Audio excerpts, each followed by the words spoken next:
مثل الذين حملوا التوراة ثم لم يحملوها كمثل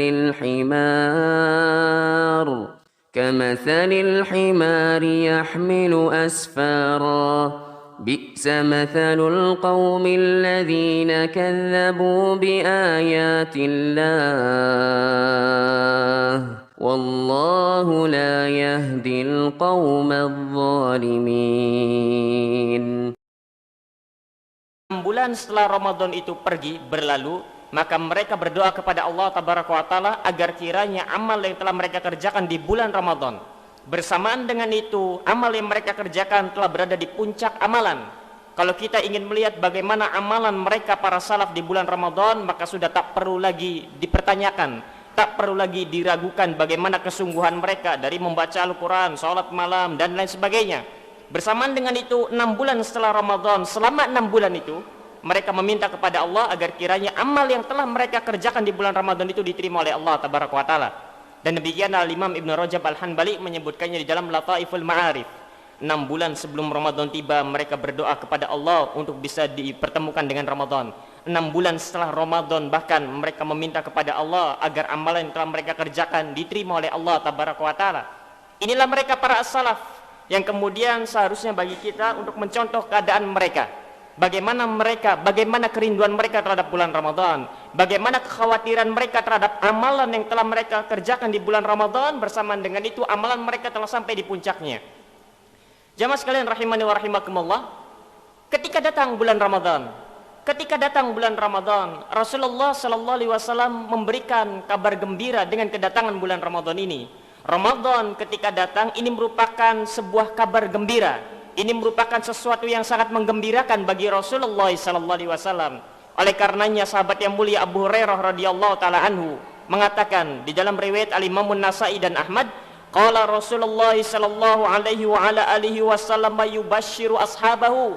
Rasulullah sallallahu alaihi wasallam bersabda, memberikan kabar gembira kepada para sahabatnya dengan kedatangan bulan Ramadan. Rasulullah sallallahu alaihi wasallam bersabda, qad ja'akum Ramadan, telah datang kepada kalian bulan Ramadan.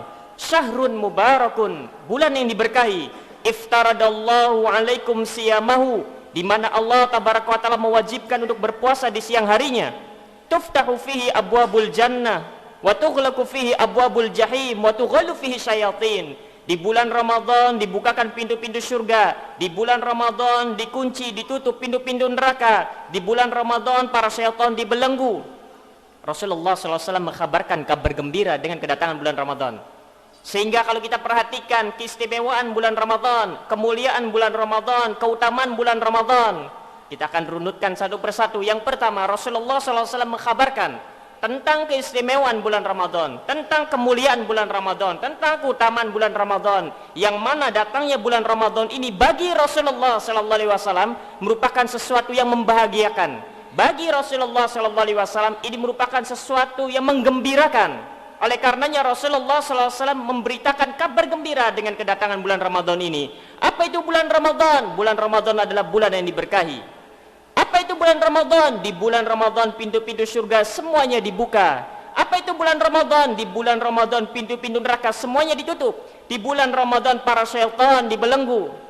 Para ulama menjelaskan makna dari para syaitan dibelenggu. Maknanya yang pertama adalah para syaitan benar-benar dibelenggu. Sehingga maknanya adalah syaitan ketika hendak menggoda manusia, ketika hendak menyesatkan manusia, gerak-geriknya terbatas karena dibelenggu. Sulit. Berbeda halnya di luar Ramadan yang mereka bisa bebas berkeliaran menggoda dan menyesatkan umat manusia. Di bulan Ramadan sempit geraknya, sempit gerak-geriknya. Sebagian para ulama mengatakan bahwa syaitan yang dibelenggu hanya para pembesarnya saja. Sebagaimana disebutkan dalam riwayat yang lain bahwasanya wa tughallu maradatu syayatin atau maradatul jin, para pembesar dari kalangan syaitan saja yang dibelenggu. Karena namanya syaitan dari kalangan jin ada level-levelnya, ada tingkatan-tingkatannya, ada para pembesarnya, kemudian punya anak buahnya dan lain sebagainya. Nah, para pembesarnya ini yang kemudian dibelenggu. Adapun anak buahnya masih bebas berkeliaran. Sehingga ini maknanya, dan semua ini benar sesuai dengan apa yang datang di dalam riwayat dan penjelasan para ulama, bahwa maknanya di bulan Ramadan ketaatan semakin dipermudah. Di bulan Ramadan amal saleh ibadah semakin dipermudah untuk dilakukan. Di bulan Ramadan, ruang gerak untuk para syaitan menjerumuskan manusia, membisikkan untuk kemudian manusia terjatuh dalam kemaksiatan semakin sempit. Sekalipun tetap saja ada yang bermaksiat kepada Allah. Namun inilah barokahnya Ramadan. Namun inilah kemuliaannya Ramadan. Namun inilah keistimewaannya bulan Ramadan. Sehingga di bulan tersebut semakin mudah seorang itu untuk beramal saleh. Baik, ini yang pertama. Terkait dengan keistimewaan bulan Ramadan, terkait dengan keutamaan bulan Ramadan, terkait dengan kemuliaan bulan Ramadan. Jamaah sekalian rahimani wa rahimakumullah, kita ingin mengingatkan sedikit bahwa pembahasan tentang Ramadan mungkin dari awal Sya'ban sudah mulai banyak yang kemudian membahas tentang masalah Ramadan. Ada yang membahas tentang keutamaan-keutamaannya, ada yang membahas tentang fadilah-fadilahnya, kemuliaannya, keistimewaannya, ada yang membahas dari segi fikihnya dan lain sebagainya. Sudah marak kalau kita ingin lihat dari satu masjid sunnah ke masjid yang lain, maka ini dapati pembahasannya Ramadan lagi, ini Ramadan lagi, ini Ramadan lagi, ini Ramadan lagi. Sehingga hadis yang tadi saja barusan kita disebutkan, mungkin kalau kita suka keliling-keliling ke masjid-masjid yang biasa kita hadiri kajiannya, rata-rata di masjid tersebut akan menyebutkan hadis yang sama. Jadi mohon maaf kalau banyak pengulangan, mohon maaf kalau misalkan loh ini sih sama saja materi yang lalu, loh ini sih sama saja materi di masjid sebelah sana, loh ini sih materinya sama saja di masjid sebelah sana. Sehingga hitung-hitung murojaah sajalah. Barangkali bahkan terkadang bahwasanya kita lebih ingat, bahkan lebih hafal dibandingkan dengan ustadz yang menyampaikannya. Terkadang ini sudah sering saya dengar hadis ini sudah 5 kali mungkin, sudah lebih dari 7 kali mungkin. Sehingga ini hanya pengingat saja. Barangkali misalkan apa yang kita sampaikan dari awal sampai akhir ternyata sudah sering kita dengar, ya mohon maaf sekali ini. Hanya saja hitung-hitung untuk bahan murojaah sajalah. Jamaah sekalian rahimani wa rahimakumullah, itu yang pertama. Terkait dengan bulan Ramadan, keistimewaan yang pertama, masih biasa. Kita mendengar hal itu masih biasa saja. Tidak ada getaran dalam kolbu. Padahal Rasulullah itu sudah sangat bergembira sekali.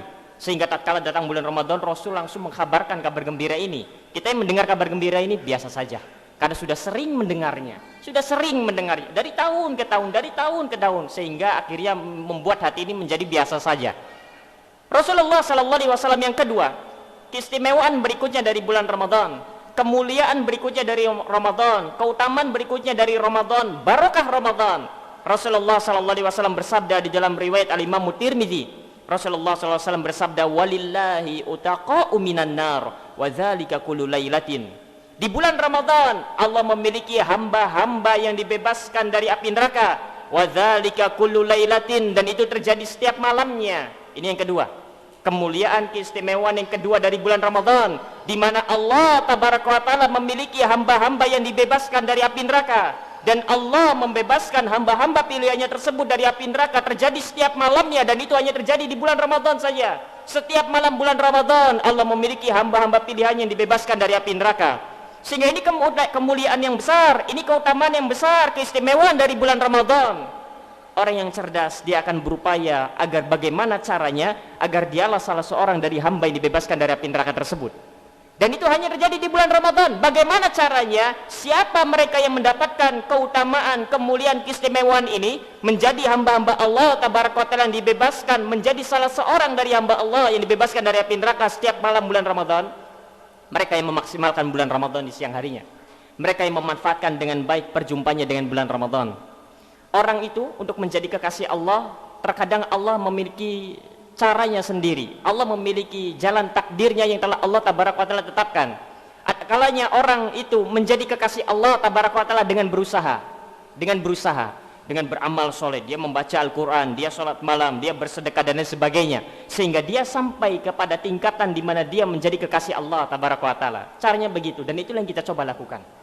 Kita hadir di majelis taklim, kita hadir kemudian membaca Al-Quran dan lain sebagainya untuk menjadi orang yang dicintai oleh Allah. Kalau kita mencintai Allah, semua orang pun mengaku bahwa kita mencintai Allah. Kalau kita mengatakan bahwa Allah adalah Rabb kita, semua orang pun akan mengakui bahwa Allah adalah Rabb kita. Permasalahannya Allah cinta tidak kepada kita. Permasalahannya Allah ridho tidak kepada kita. Dan jalan untuk meraih cinta Allah, jalan untuk meraih ridho Allah, cara yang pertama yang banyak dilakukan oleh manusia adalah dengan beramal saleh. Dan tidak ada cara lain. Namun terkadang Allah tabaraka wa taala memilih hamba-hamba pilihannya. Terkadang ada seorang hamba yang dia adalah orang yang jauh dari amal saleh, namun Allah jadikan dia sebagai kekasih Allah. Bagaimana caranya? Ada orang yang bergelimangan maksiat, kemudian tiba-tiba dalam satu waktu dia menyesali akan perbuatannya. Dia merasa bahwasanya ini merupakan sebuah kerugian yang besar. Akhirnya detik itu pun dia berubah dan dia menjadi kekasih Allah tabaraka wa taala. Kadang kita untuk sampai bisa kepada titik tersebut sangat sulit sekali. Kita malam coba tahajud tak juga menangis. Kita coba membaca Al-Quran kok rasanya biasa saja. Mendengar hadis-hadis keutamaan bulan Ramadan kok biasa saja, tidak ada efeknya. Padahal kita sudah berupaya untuk beramal soleh, beramal soleh, beramal soleh, kok semakin beramal soleh malah semakin biasa saja. Ini repot. Bagaimana caranya untuk meraih kecintaan Allah? Bagaimana caranya untuk meraih ridho Allah kalau begini keadaannya? Di sana ada orang-orang yang dahulunya ahli maksiat.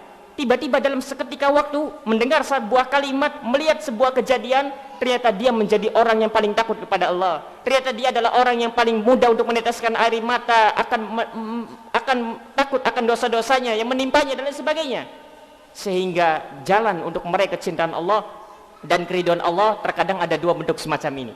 Hanya saja kita berupaya, jangan tunggu menjadi ahli maksiat terlebih dahulu kemudian kita menganggap bahwa barangkali nanti kita yang dipilih. Tidak. Begitu pula orang-orang yang dibebaskan dari api neraka. Kalau kita memang berada di jalan ini, maka kita upayakan dengan memaksimalkan ibadah. Kita berharap dari apa yang kita lakukan ini, kalau ikhlas karena Allah, jujur karena Allah tabaraka wa taala, semoga dengan apa yang kita lakukan dari ibadah ini kemudian kitalah menjadi salah seorang hamba yang kemudian dipilih oleh Allah menjadi salah seorang yang dibebaskan dari api neraka tersebut tiap malam bulan Ramadan. Dan sisanya maka itu adalah takdir Allah dan kehendak Allah tabaraka wa taala. Hanya saja di sini keistimewaan berikutnya dari bulan Ramadan, setiap malam bulan Ramadan Allah memiliki hamba-hamba yang dibebaskan dari api neraka. Rugi rasanya dalam hidup kalau tidak dimanfaatkan kesempatan ini. Rugi. Kalau kita memiliki dunia dan seisinya kemudian kita masuk ke dalam neraka, apa gunanya apa yang kita miliki ini? Sehingga ini merupakan salah satu yang harus kita perjuangkan dan upayakan. Bagaimana caranya agar kita menjadi salah seorang hamba yang dibebaskan dari api neraka tersebut? Kalau tidak malam pertama bulan Ramadan, malam kedua, kalau tidak malam ketiga, kalau tidak malam keempat, kalau tidak malam kelima dan seterusnya, kita upayakan berikan yang terbaik, persembahkan ibadah yang terbaik di bulan Ramadan itu, agar kemudian dengan cara tersebut kita menjadi orang-orang pilihan Allah yang dibebaskan dari api neraka.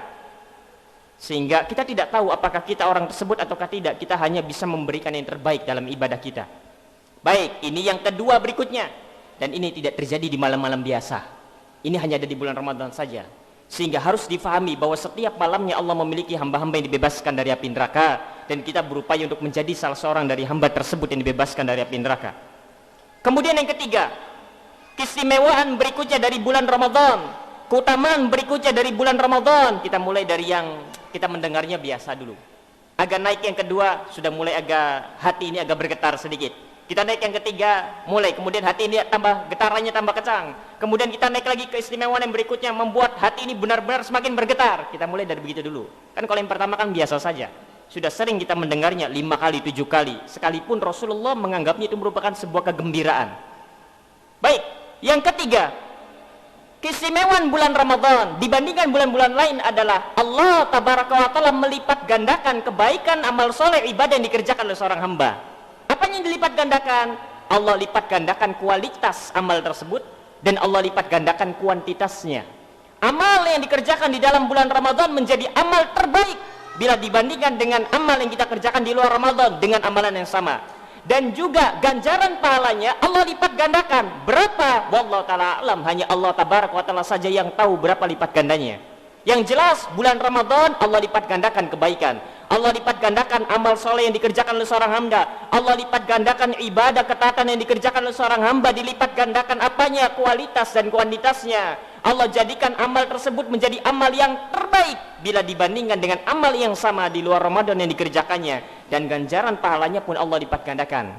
Al-Imam Ibrahim An-Nakhai, sebagaimana yang disebutkan oleh Al-Imam Ibn Rajab Al-Hanbali di dalam Lataiful Ma'arifnya, Al-Imam Ibrahim An-Nakhai mengatakan, saumu yaumin min Ramadan afdalu min alfi yaumin. Berpuasa satu hari di bulan Ramadan jauh lebih utama, jauh lebih baik dibandingkan dengan berpuasa di 1000 hari di selain bulan Ramadan. Bayangkan, satu hari puasa yang kita kerjakan di dalam bulan Ramadan jauh lebih utama, jauh lebih baik dibandingkan dengan 1000 kali puasa yang kita lakukan di luar Ramadan. Dengan kita melakukan satu kali puasa di 1000 waktu, di 1000 hari di luar bulan Ramadan, bukan sama, jauh lebih baik. Wa tasbihatun fi Ramadan afdalu min alfi tasbihatin. Dan satu kali ucapan tasbih yang diucapkan oleh seorang hamba, satu kali zikir seorang hamba mengucapkannya di dalam bulan Ramadan. Di dalam bulan Ramadan mengucapkan subhanallah satu saja, atau alhamdulillah satu saja, maka satu kali tasbih tersebut, satu kali zikir tersebut yang diucapkannya di dalam bulan Ramadan jauh lebih utama, jauh lebih baik dibandingkan dengan 1000 tasbih yang ia ucapkan di luar Ramadan. Tak sebanding, bayangkan, tak sebanding. Satu ucapan subhanallah yang kita ucapkan di dalam bulan Ramadan jauh lebih utama dibandingkan dengan 1000 tasbih yang kita ucapkan di luar Ramadan. Bersamaan dengan itu, tidak ada seorang pun dari kita yang kemudian tiap harinya berzikir lebih dari 1000. Jangankan lebih dari 1000 saja. Siapa di antara kita yang kemarin berzikir kepada Allah 1000? Bayangkan, zikir setelah sholat saja kalau dihitung itu tidak sampai 1000. Apakah ada? Lihat, satu kali zikir yang kita ucapkan, kalau ada orang yang setiap hari berzikir mengingat Allah 1000 kali, berapa pahalanya? Lihat, satu kali zikir yang kita ucapkan dalam bulan Ramadan lebih utama dibandingkan dengan 1000 zikir yang kita ucapkan di luar Ramadan. Kalau dari kebaikannya saja lebih utama, bagaimana ganjaran pahala yang diperoleh oleh seorang hamba? Oleh karenanya kualitas dan kuantitas amalan seorang hamba dilipat gandakan oleh Allah. Wa rak'atun fi Ramadan afdalu min arfi rak'atin. Dan satu rakaat salat yang dikerjakan oleh seorang hamba di dalam bulan Ramadan jauh lebih utama dibandingkan dengan 1000 rakaat salat yang dikerjakan di luar Ramadan. Bayangkan, satu rakaat yang kita kerjakan di dalam bulan Ramadan, satu rakaat saja jauh lebih utama dibandingkan kita mengerjakan 1000 rakaat di luar Ramadan. Apalagi kalau satu hari di bulan Ramadan itu kita mengerjakan 10 rakaat, apalagi kalau mengerjakan 15 rakaat, apalagi kalau 20 rakaat. Kalau amalan ini saja satu rakaat lebih utama dibandingkan 1000 rakaat yang kita kerjakan di luar Ramadan, satu rakaatnya itu berapa ganjaran pahalanya? Tak sebanding dengan 1000 rakaat yang kita kerjakan. Bayangkan, sebagaimana tadi zikir, tak ada seorang pun dari kita yang mampu untuk mengerjakan satu hari itu 1000 rakaat sholat. Tak ada, saya yakin 100% tidak ada. Siapa di antara kita yang mampu mengerjakan sehari 1000 rakaat sholat? Satu rakaat yang kita kerjakan di dalam bulan Ramadan lebih utama, tak sebanding dengan 1000 rakaat yang kita kerjakan di luar Ramadan. Bersamaan dengan itu kita tak mampu mengerjakannya.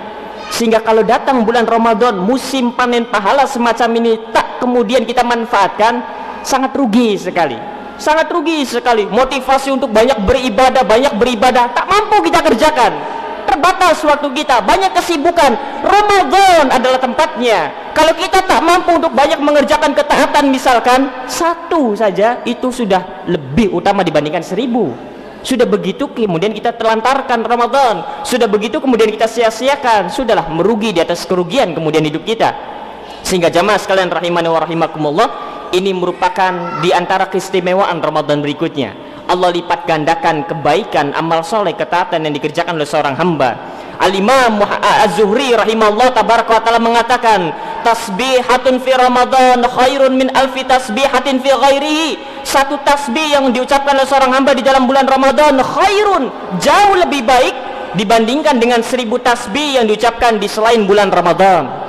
Ini menunjukkan bahwasanya amal ketaatan, amal soleh seorang hamba, ibadah seorang hamba yang dikerjakan di dalam bulan Ramadan, Allah lipat gandakan. Apanya? Kualitasnya Allah lipat gandakan, dan juga ganjaran pahalanya Allah lipat gandakan. Sehingga satu amal soleh yang dikerjakan di dalam bulan Ramadan jauh lebih utama, bahkan menjadi amal terbaik bila dibandingkan dengan 1000 amalan yang sama yang kita kerjakan di luar Ramadan. Bersamaan dengan itu kita tak mampu melakukannya. Sehingga kalau datang bulan Ramadan kemudian tidak dilakukan sama sekali, rugi sekali rasanya. Sehingga jamaah sekalian rahimani wa rahimakumullah, oleh karenanya Al-Imam Ibnul Jauzi rahimahullah tabaraka wa ta'ala mengatakan di dalam at-Tabsirahnya, beliau rahimahullah ta'ala mengatakan, tallahi, sungguh demi Allah, lau qila li ahli al-qubur tamannau la tamannau yawman min Ramadan. Sungguh demi Allah, sekiranya dikatakan kepada para penghuni kubur, tamannau, berangan-anganlah kalian, berandai-andailah kalian. Kalau kita beda, kalau sekarang misalkan silakan berangan-angan, silakan ada waktu 10 menit, berangan-anganlah kalian, berandai-andailah kalian. Maka masing-masing kita akan mengatakan, kalau seandainya saya punya uang banyak, kalau seandainya saya jadi presiden, kalau seandainya saya memiliki mobil banyak. Masing-masing begitu semua nanti pikirannya. Lihat, Al-Imam Ibnul Jauzi mengatakan, kalau sekiranya para penghuni kubur itu dikatakan kepada mereka, tamannau, berangan-anganlah kalian, berandai-andailah kalian, sekalipun tak dapat diwujudkan, coba berangan-anganlah kalian, la tamannau yauman min Ramadan, maka niscaya mereka akan berangan-angan, berandai-andai untuk kiranya bisa berjumpa dengan satu hari saja dari bulan Ramadan. Kenapa satu hari? Kenapa tidak satu bulan saja Ramadan? Kenapa? Anggaplah seorang hamba diberikan usia oleh Allah Tabaraka wa Ta'ala 60 tahun. Kemudian dia gunakan itu untuk kemaksiatan kepada Allah dengan membawa dosa sebanyak itu. Kemudian dia masuk ke dalam alam kubur. Kemudian diberikan kesempatan untuk kembali lagi ke dunia. Sekarang pilih waktunya kapan kalau ingin dikembalikan ke dunia. Kemudian penghuni kubur ini dikembalikan ke satu hari saja di bulan Ramadan. Maka kalau dia memaksimalkan waktu di bulan Ramadan satu hari saja itu, maka itu sudah cukup untuk menggugurkan kesalahan-kesalahan seumur hidupnya. Bayangkan kalau sehari seorang hamba ini bisa melaksanakan sholat lebih dari 20, misalkan sholat wajibnya 5, rawatibnya 12, misalkan 12 tambah 5 sudah 17, misalkan itu sholat 5 waktu yang satu waktunya kan berokaat-rokaat, 17 rokaat tambah 12 rokaat sudah berapa? Kalau saja mengerjakan itu saja sudah berapa ganjaran pahalanya? Belum lagi dengan amalan-amalan yang lain. Sehari itu bisa maksimal 3 kali khatam Al-Quran, 3 kali khatam Al-Quran. Dan membaca Al-Quran di dalam bulan Ramadan jauh lebih utama dibandingkan membaca Al-Quran di luar Ramadan. Yang dihitung bukan membacanya, yang dihitung bukan ayat yang dibacanya, yang dihitung bukan suratnya, hurufnya. Satu huruf yang dibaca di dalam bulan Ramadan jauh lebih utama. Pertama, satu hurufnya tersebut dan juga ganjarannya dibandingkan dengan 1000 huruf yang sama yang dibaca di luar Ramadan. Ada di antara kita, mungkin di antara kita ada sebagiannya yang membaca 1000 huruf saja pun kadang tidak. Bahkan ada dari hari-hari kita biasa ini yang kemudian terlewat tanpa membaca Al-Quranul Karim. Kalaupun membaca Al-Quran hanya yang wajib saja, Al-Fatihah di dalam salat. Itu pun kalau ingat, kadang banyak lupanya lagi. Itu pun sudah minta kortingan, diskonan kalau misalkan di belakang imam tidak membaca lagi. Apalagi di dalam bulan Ramadan ini. Lihat, bayangkan, di dalam bulan Ramadan satu huruf yang kita baca jauh lebih utama dibandingkan dengan 1000 huruf yang kita baca di luar Ramadan. Kemudian satu huruf di luar Ramadan itu pahalanya satunya saja 10. Bagaimana kalau dalam bulan Ramadan? Bagaimana kalau misalkan khatam Al-Quranul Karim, satu kali khatam Al-Quran berapa huruf yang dibaca? Berapa huruf yang dibaca? Kalau saja khatam Al-Quran di luar Ramadan berapa huruf itu? Satu hurufnya 10. Apalagi di dalam bulan Ramadan. Sekarang bagaimana kalau misalkan dalam satu hari itu penghuni kubur ini khatam 3 kali Quran? 3 kali Quran, berapa huruf yang dibacanya? Sehingga itu sudah sangat cukup untuk kemudian menebus dosa-dosanya seumur hidupnya, sepanjang hidupnya itu. Maka oleh karenanya mereka berangan-angan, berandai-andai untuk bisa berjumpa dengan satu hari saja di bulan Ramadan. Kalau kita tidak. Kalau sekarang diberikan kesempatan berangan-anganlah kalian, berandai-andailah kalian, ya sudah macam-macam kita berangan-angannya. Kalau penghuni kubur tidak, karena mereka sudah tahu akan keutamaan kemuliaan bulan Ramadan. Sehingga ini kemudian merupakan kenikmatan yang sangat besar berjumpa dengan bulan Ramadan, keistimewaan yang sangat luar biasa, di mana amal soleh Allah Tabaraka Ta'ala lipat gandakan menjadi amal soleh yang terbaik, dan juga ganjaran pahalanya Allah lipat gandakan.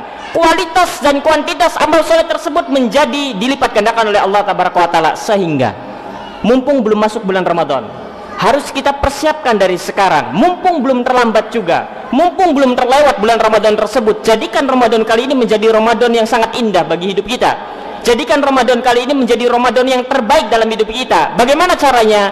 Persiapan, prepare dulu apa yang harus dikerjakan tiap harinya, sehingga harus ada amalan-amalan yang harus wajib kita kemudian kita kerjakan, jangan ditinggalkan karena keutamanya yang besar.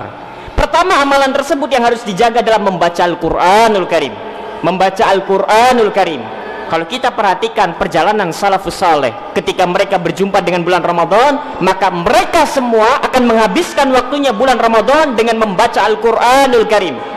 Ini merupakan amalan yang harus dijaga, bahkan ditingkatkan. Kenapa? Karena yang dinilai bukan suratnya, bukan ayatnya, tapi huruf per huruf. Bayangkan oleh kita, satu huruf yang kita baca di dalam bulan Ramadan jauh lebih utama dibandingkan dengan 1000 huruf kita baca di luar Ramadan. Kalau membaca satu huruf saja lebih utama dibandingkan dengan 1000 huruf, bagaimana dengan keutamanya? Bagaimana dengan pahala yang akan diperoleh oleh seorang hamba? Bagaimana kalau yang dibaca bukan satu huruf tapi satu surat? Bagaimana kalau yang dibaca bukan satu surat tapi satu juz Quran? Bagaimana kalau yang dibaca bukan satu juz Quran tapi satu Al-Quran? Berapa huruf yang ia baca? Berapa kemuliaan yang ia peroleh? Berapa ganjaran pahala yang ia dapatkan? Sehingga ini yang pertama, baca Al-Quranul Karim. Sehingga upayakan untuk banyak membaca Al-Quranul Karim, banyak membaca Al-Quranul Karim. Jangan mengambil minimal sebulan 1 kali khatam, jangan. Upayakan maksimalkan semaksimal mungkin karena pahalanya yang sangat besar. Al-Imam Syafi'i, Al-Imam Abu Hanifah 60 kali khatam Al-Quran. 60 kali berapa huruf yang dibaca? 60 kali khatam berapa huruf yang dibaca? Kira-kira berapa ganjaran pahalanya? Itu 60 kali. Bayangkan kalau setiap Ramadan mendapatkan keutamaan ini, berapa pahala yang dikumpulkannya oleh mereka para imam. Di antara mereka ada yang menghatamkan Al-Quran sampai 40 kali, di antara mereka ada yang sampai 90 kali, bahkan di antara mereka ada yang sampai 100 kali. Bayangkan 100 kali khatam selama Ramadan, berapa huruf yang dibaca? Coba hitung, kalkulator saja tidak muat itu angkanya. Itu baru hurufnya, coba dikali lipatkan dengan pahala yang diperolehnya, berapa? Bayangkan kalau selama 40 kali Ramadan dalam hidupnya kemudian melakukan hal yang sama, berapa pahalanya? Yang namanya ganjaran kebaikan dapat menghapus keburukan dosa-dosa. Tatkala kita meminta istighfar kepada Allah, kadang istighfar kita main-main. Kalau kita tidak memanfaatkan kesempatan ini, dengan cara apa lagi kita dapat menghapus dosa-dosa keburukan kita?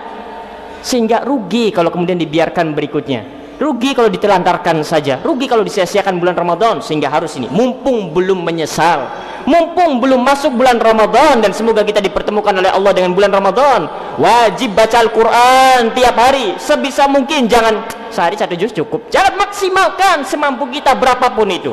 Maksimalkan, ada waktu sedikit baca Quran, ada waktu sedikit baca Quran, ada kesempatan baca Quran, lagi nunggu sebentar baca Quran, sekalipun hanya beberapa huruf saja, karena keutamanya yang sangat besar.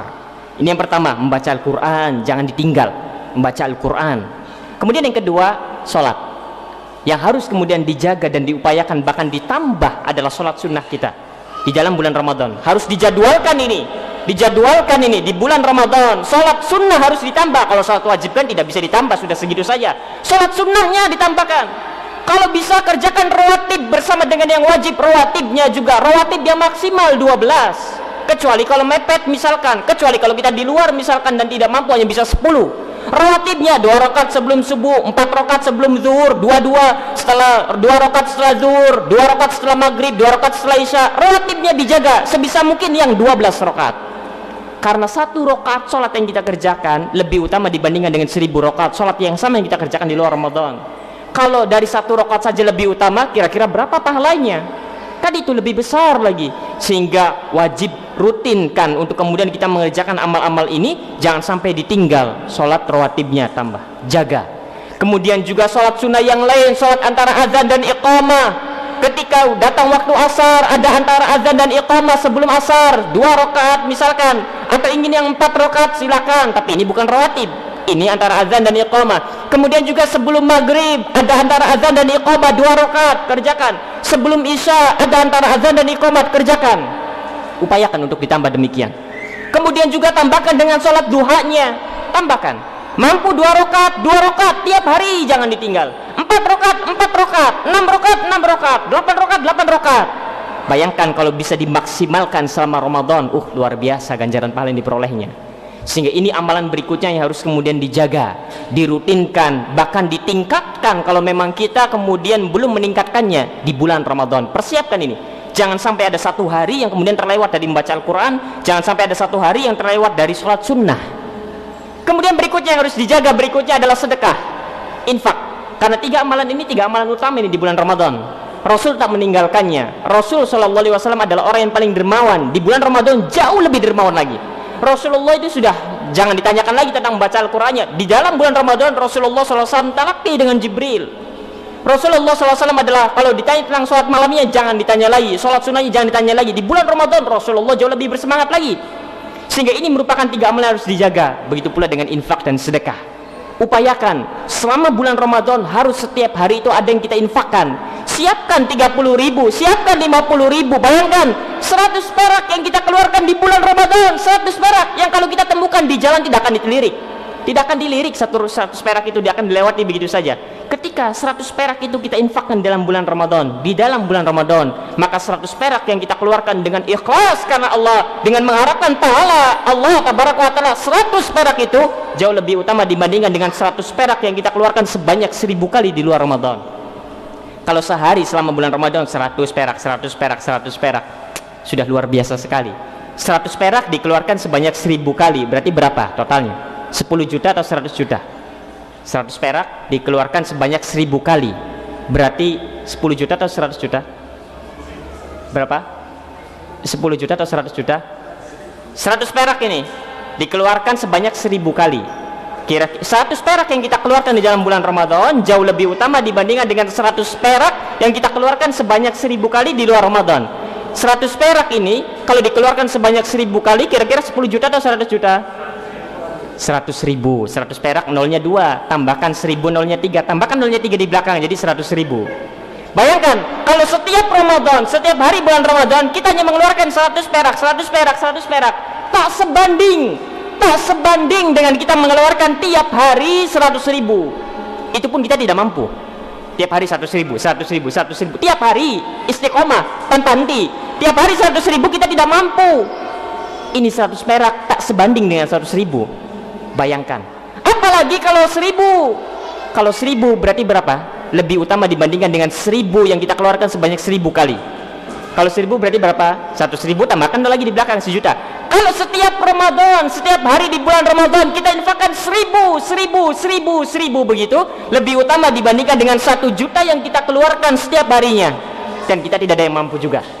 Sehari 1 juta, besok 1 juta lagi, besok 1 juta lagi. Begitu rutin istiqomah sampai 30 hari. Tak mampu.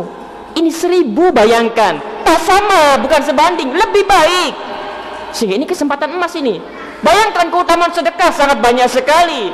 Dapat memadamkan murka Allah. Kalau seorang hamba itu ternyata diazab di kuburnya karena sedekah yang dikeluarkan ikhlas karena Allah, Allah akan padamkan api siksanya di dalam kubur. Belum lagi keutamaan-keutamaan yang besar. Belum lagi keutamaan-keutamaan yang besar. Di bulan Ramadan 100 perak yang kita keluarkan, 1000 perak yang kita keluarkan. Bayangkan berapa keutamaannya, berapa kemuliaan yang diperolehnya, berapa keutamaan yang akan ia raih kemudian ketika berjumpa dengan Allah. Sehingga sebelum Ramadan kita harus mempersiapkan, menjadwalkan, harus ada tiap hari kita infakkan sekalipun hanya 100 perak. Kalau mampu 500, kalau mampu 1000 setiap hari. Jangan sampai ada dari hari-hari Ramadan yang kemudian kita terlewat tanpa infak dan sedekah. Hanya 100 perak, apa sulitnya? Hanya 500 perak, sudahlah saya pengennya 200 saja Ustaz. Ya tidak mengapa 200 perak. Ingat, yang ikhlas karena Allah, jangan remehkan. Terkadang kita masukin 100 perak saja sambil diremehkan. Cuma 100, jangan. Ya Allah, saya ikhlas karenamu ya Allah. Bisa jadi dengan 100 perak ini yang dapat menyelamatkan kita dari azab Allah dibandingkan dengan 1 juta yang kita keluarkan misalkan. Sehingga jangan remehkan, jangan lihat kecilnya. Kadang kita kalau infak itu mengeluarkan 200 perak saja sambil diremehkan, seakan-akan membuang. Banyak receh, sudahlah masukkan saja ke kotak amal. Jangan begitu. Ikhlas, hadirkan keikhlasan karena Allah, hadirkan mengharapkan pahala, jangan banyak receh di rumah 100 perak daripada ditumpuk, mending dimasukkan saja kenceleng. Bukan begitu caranya. Ikhlas karena Allah, mengharap pahala karena Allah. Jangan remehkan 100 peraknya, karena bisa jadi 100 perak yang kita remehkan, yang kita anggap ini merupakan sampah di rumah kita, ternyata menyelamatkan kita dari azab Allah. Begitu, hadirkan itu. Sehingga ketika ingin masukkan, ingat, hadirkan ya Allah, saya ikhlas karenamu ya Allah, saya ingin mengharapkan ganjaran pahalamu ya Allah. Masukkan 100 perak, tidak masalah, atau tidak ada orang yang tahu ini. Baik, kemudian juga itu dari segi sedekahnya. Jadi setiap hari kalau bisa terus sedekahkan. Hanya 100, hanya 500, hanya 1000, tidak masalah. Apalagi kalau misalkan setiap hari selama Ramadan 100.000, bayangkan 100.000. Apalagi kalau setiap hari di bulan Ramadan seorang hamba mengeluarkan 500.000. Apalagi kalau 1 juta, berapa ganjaran pahalanya? Dan itu dilakukan setiap Ramadan. Luar biasa sekali. Ini baru dari segi infaknya. Apalagi kalau seorang hamba itu melihat kepada siapa diinfakannya. Saya tahu ini untuk kemudian berbuka. Sudahlah, biaya berbuka di masjid ini saya tanggung semua. Pahala puasa dapat semua. Kemudian dia meraihnya. Orang-orang yang berpuasa pahalanya sampai semua ke dia, dan dia pun mendapatkan pahala sedekahnya. Sehingga bila memungkinkan bagi kita untuk kemudian tiap hari berinfak. Kalau mampunya 100 tidak apa-apa 100. Kalau agak cerdas sedikit, lihat siapa yang berbuka, siapa yang ada. Di masjid ini ada buka bersama misalkan, sudah saya saja yang handle. Ada masjid yang di dalamnya kemudian diajarkan ilmu syar'i, tauhid di sana, sunnah kemudian belajar dan lain sebagainya, dakwah tauhid dan dakwah sunnah berkembang. Sudahlah, selama bulan Ramadan untuk uang air listrik saya yang tanggung. Itu kamar mandi rusak, biar saya bereskan agar orang-orang yang kemudian hadir merasa nyaman. Tak perlu untuk kemudian siapa yang memberikan ini semua, tak perlu. Ini urusan kita dengan Allah tabaraka wa taala. Berapa ganjaran pahalanya? Sehingga seorang harus cerdas. Kalau tidak mampu demikian, semampunya. Saya hanya bisa 200 perak masukkan kenceleng. Oh, saya bisa ini menghandle semua biaya listrik di sini. Oh, di sini ada tempat kajian, dakwah sunnah, dakwah tauhid. Kalau bisa semua masjid dan ada di Indramayu dihandle sama dia. Oh, luar biasa sekali. Dan itu terjadi setiap Ramadan misalkan. Berapa ganjaran pahalanya? Bayangkan. Sehingga ini yang kemudian harus kita rencanakan. Harus kita rencanakan. Ini musim-musim pahala ini. Kalau dibiarkan begitu saja sedangkan kita mampu dan bisa, rugi sekali. Rugi sekali. Bayangkan, oh tempat kita ini, tempat diajarkannya ilmu syar'i. Sudah biar saya saja yang handle. Ini luar biasa sekali jamaah sekalian rahimani wa rahimakumullah. Sehingga sebisa mungkin untuk kemudian tiap hari selama bulan Ramadan kalau kita mampu berinfak. Kalau tidak mampu, semampunya. Jangan sampai ada satu hari yang terlewat tanpa infak dan sedekah. Berapapun nominalnya, jangan remehkan. Jangan anggap ini hanya sampah saja di rumah. Jangan. Tapi ikhlas karena Allah, tapi kemudian berupaya untuk mengharapkan ganjaran pahala dari Allah tabaraka wa taala. Apalagi bisa lebih dari itu, berapa pahalanya? Dan itu yang kemudian harus kita upayakan, berinfak dan bersedekah ini.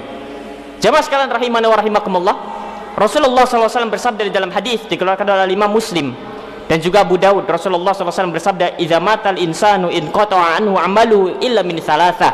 Apabila seorang hamba itu wafat, maka akan terputus seluruh amalannya kecuali 3 hal.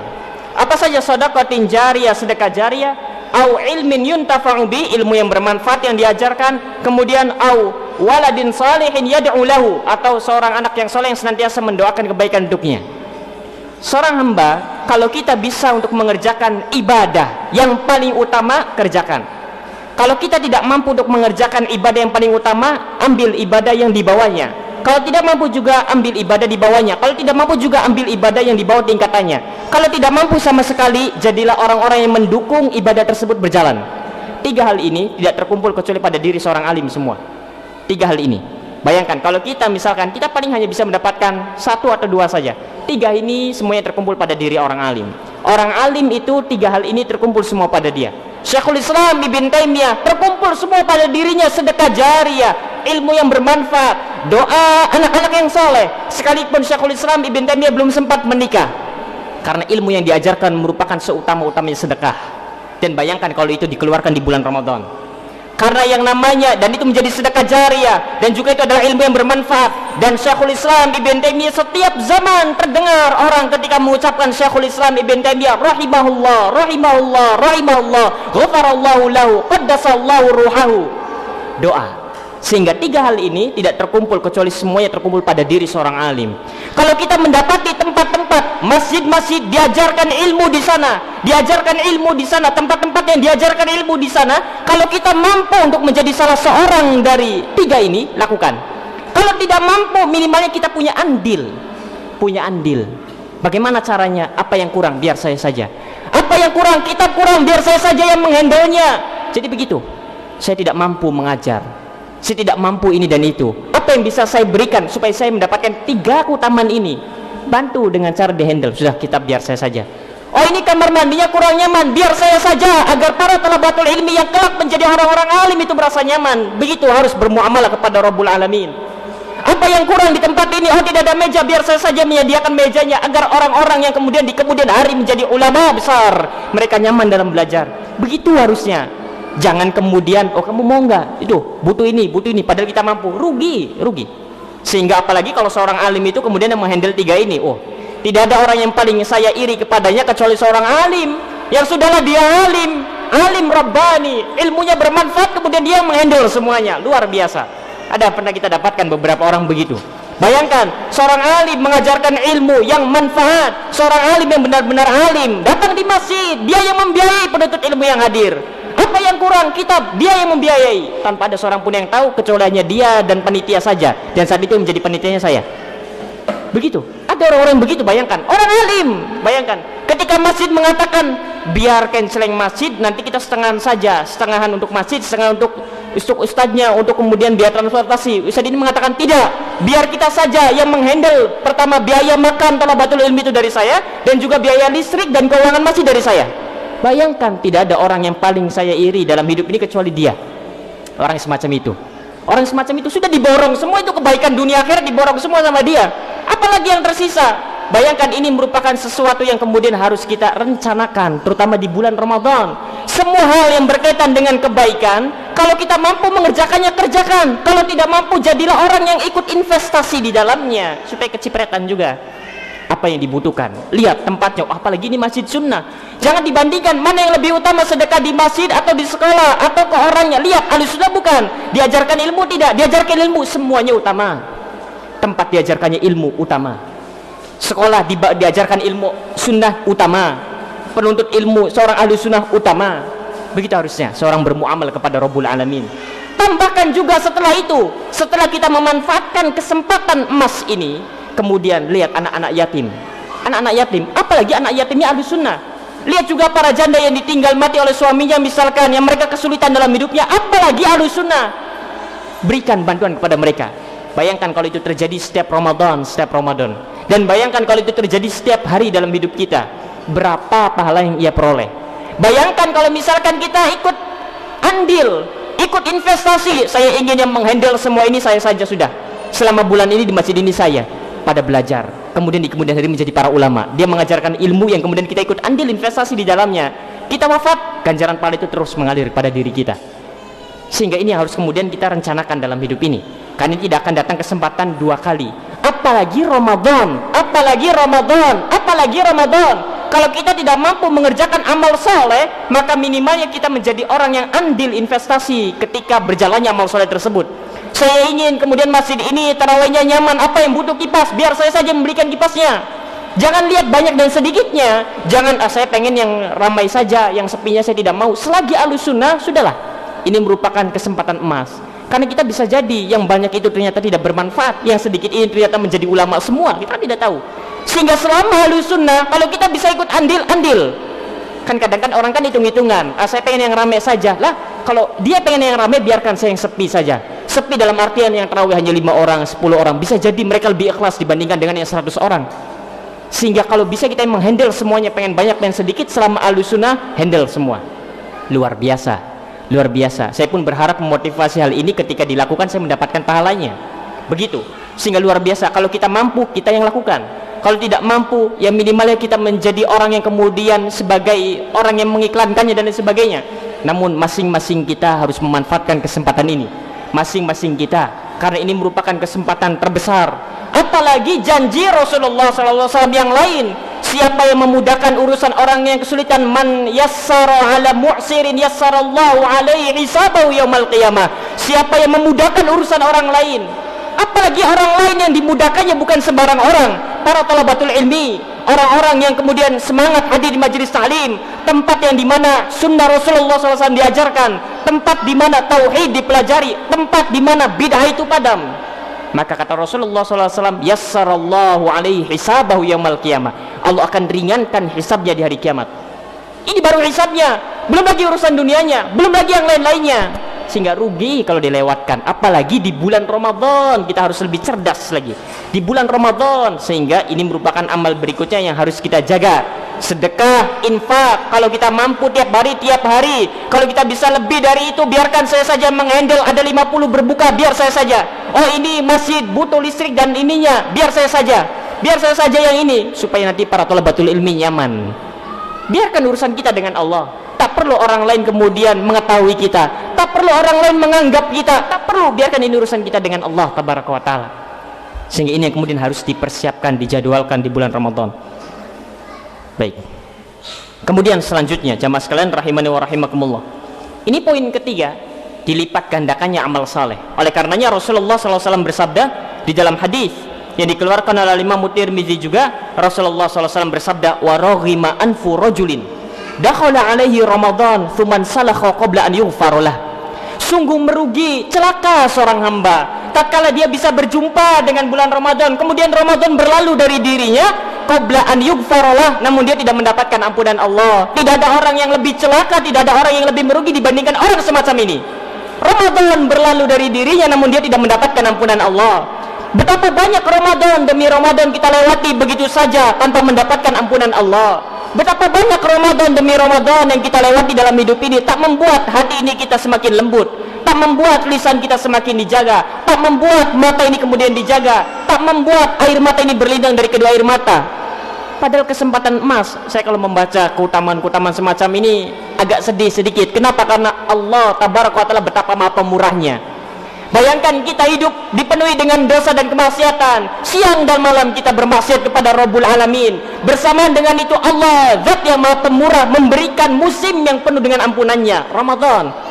Dan tak terasa dalam hidup ini, Ramadan demi Ramadan kita temui, Ramadan demi Ramadan kita temui. Kalau saja Allah tabaraka wa taala tak memberikan kepada kita Ramadan demikian, dengan apa lagi kita dapat menghilangkan dosa-dosa kita?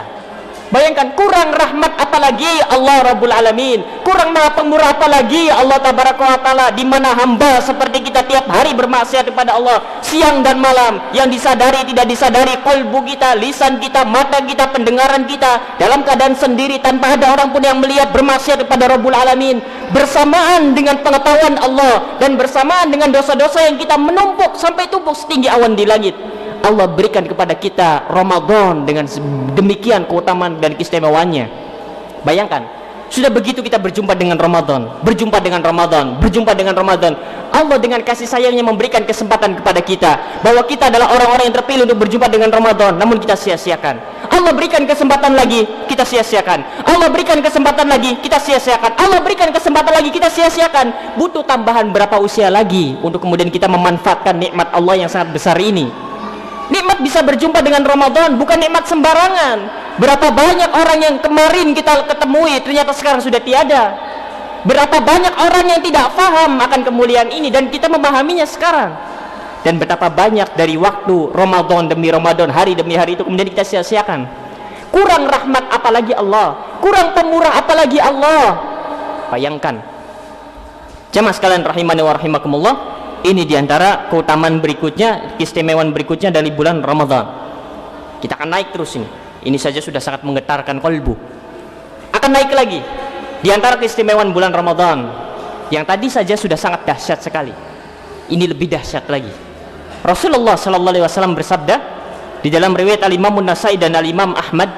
Rasulullah sallallahu alaihi wasallam bersabda tentang kemuliaan bulan Ramadan ini, fihi lailatun khairun min alfi syahr. Man hurima khairaha faqad hurim.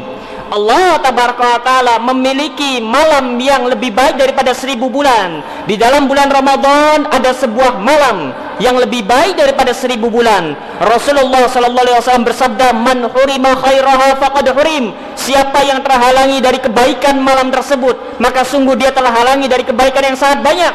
Allah tabaraka wa taala pun sama mengkhabarkan kepada kita. Allah berfirman, Lailatul Qadri khairun min alfi syahr. Lailatul Qadar itu lebih baik daripada 1000 bulan. Dan ini keistimewaan berikutnya dari bulan Ramadan. Di bulan Ramadan ada satu malam yang disebut Lailatul Qadar, yang mana malam ini lebih baik daripada 1000 bulan. Apanya yang lebih baik? Al-Imam Mujahid mengatakan, amaluha wa siyamuha wa qiyamuha khairun min alfi syahr. Amalan yang dikerjakan di malam itu, ibadah ketaatan yang dikerjakan di malam itu, salat yang dikerjakan di malam itu khairun min alfi syahr, lebih baik daripada 1000 bulan. Anas ibn Malik rahimahullah tabarak Anas ibn Malik radhiyallahu taala anhu mengatakan, al-amalu fi lailatul qadr was sadaqah was salah was zakah afdalu min alfi syahr. Bahwasanya amal saleh yang dikerjakan di malam Lailatul Qadar, sedekah yang dikeluarkan di malam Lailatul Qadar, salat yang dikerjakan di malam Lailatul Qadar, zakat yang dikeluarkan di malam Lailatul Qadar lebih utama dibandingkan dengan 1000 bulan. Apanya yang lebih utama? Para mufassirin mereka mengatakan, Al-Imamul Baghawi menyebutkan, alal mufassirun Lailatul Qadri khairun min alfi syahr. Al-Imamul Baghawi menyebutkan bahwa para ahli tafsir mereka ketika menafsirkan firman Allah, Lailatul Qadri khairun min alfi syahr, Lailatul Qadar lebih baik daripada 1000 bulan, maknanya adalah amalun salihun fi Lailatul Qadri khairun min amali alfi syahr laisa fiha Lailatul Qadar. Satu amal saleh yang dikerjakan oleh seorang hamba, salat, kemudian zakat, kemudian berzikir, bersolawat, apapun itu, satu amalan yang dikerjakan di malam Lailatul Qadar lebih baik dibandingkan dengan amal yang dikerjakan selama 1000 bulan. 1000 bulan tanpa ada malam Lailatul Qadar. Kalau tadi Ramadan saja, satu huruf Al-Quran yang kita baca di dalam bulan Ramadan secara biasa itu lebih baik daripada 1000 huruf yang kita baca di luar Ramadan. Sekarang Lailatul Qadar jauh lebih utama lagi. Satu huruf yang kita baca di dalam Lailatul Qadar dari Al-Quranul Karim jauh lebih utama dibandingkan dengan satu huruf yang kita baca selama 1000 bulan. Selama 1000 bulan. 1000 bulan kira-kira bisa berapa kali khatam? Kalau 1000 bulan kita gunakan untuk membaca Al-Quran tanpa henti, satu huruf yang kita baca di Lailatul Qadar itu jauh lebih utama dibandingkan dengan 1000 bulan kita gunakan untuk membaca Al-Quran tanpa henti. 1000 bulan berapa kali khatam? Berapa huruf yang dibaca? Berapa pahala yang diperoleh? Adakah orang yang mampu 1000 bulan khatam Al-Quranul Karim? Berapa kali khatamnya? Bayangkan, ini satu huruf yang dibaca di malam Lailatul Qadar tak sebanding. Bukan sama, lebih baik, lebih utama dibandingkan dengan 1000 bulan kita gunakan untuk membaca Al-Quran tanpa henti. Begitu pula hanya dengan amalan-amalan yang lain. Satu rakaat sholat yang dikerjakan di malam Lailatul Qadar jauh lebih utama dibandingkan dengan seorang hamba menghabiskan 1000 bulan dengan sholat. 1000 bulan sholat bisa dapat berapa rakaat? Berapa rakaat? Keutamanya besar sekali. Satu rakaat sholat yang dikerjakan di malam Lailatul Qadar tak sebanding. Lebih baik, lebih utama. Bagaimana lagi kalau sedekah yang dikeluarkan? Bayangkan 100 perak tadi kita keluarkan di malam Lailatul Qadar, yang kita anggap 100 perak ini hanya sampah yang menumpuk di rumah. 100 perak yang kita keluarkan ikhlas karena Allah, mengharapkan pahala. Ketika kita tahu ini adalah malam Lailatul Qadar ini, saya punya 100 perak, ya Allah saya ingin berinfak bersedekah dengan 100 perak ini, ya Allah ikhlas karenamu ya Allah, dan aku mengharapkan ganjaran pahalamu ya Allah, keridhaanmu, kecintaanmu ya Allah. Kita keluarkan di malam itu jauh lebih utama dibandingkan dengan 1000 bulan kita gunakan untuk infak terus tanpa henti. 1000 bulan infak terus kira-kira berapa? Kalau kita punya 100 juta misalkan, tiap 1 detik 100 juta, 100 juta, 100 juta, berapa? Ini 100 perak yang kita keluarkan di malam tersebut tak sebanding. Begitu pula dengan zikir, begitu juga dengan salawat, begitu juga dengan amalan-amalan yang lain. Masya Allah, ini jauh lebih luar biasa lagi. Jauh lebih luar biasa lagi, sangat luar biasa sekali. Oleh karenanya jamaah sekalian rahimani wa rahimakumullah, kurang maha pengasih apalagi Allah tabaraka wa taala. Sudah tahu hamba-hamba seperti kita siang dan malam banyak bermaksiat kepada Allah, bermaksiat kepada Allah, lalai dan lain sebagainya. Allah dengan kasih sayangnya memberikan kita keutamaan semacam ini. Kalau Allah tak memberikan Lailatul Qadar saja sudah sangat lebih dari cukup.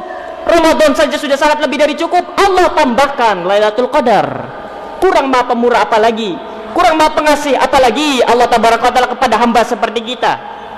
Bayangkan oleh kita jamaah sekalian rahimani wa rahimakumullah, apalagi Lailatul Qadar, apalagi Ramadan adalah waktu mustajab untuk berdoa, dari awal sampai akhirnya mustajab, dan di malam Lailatul Qadar jauh lebih mustajab lagi.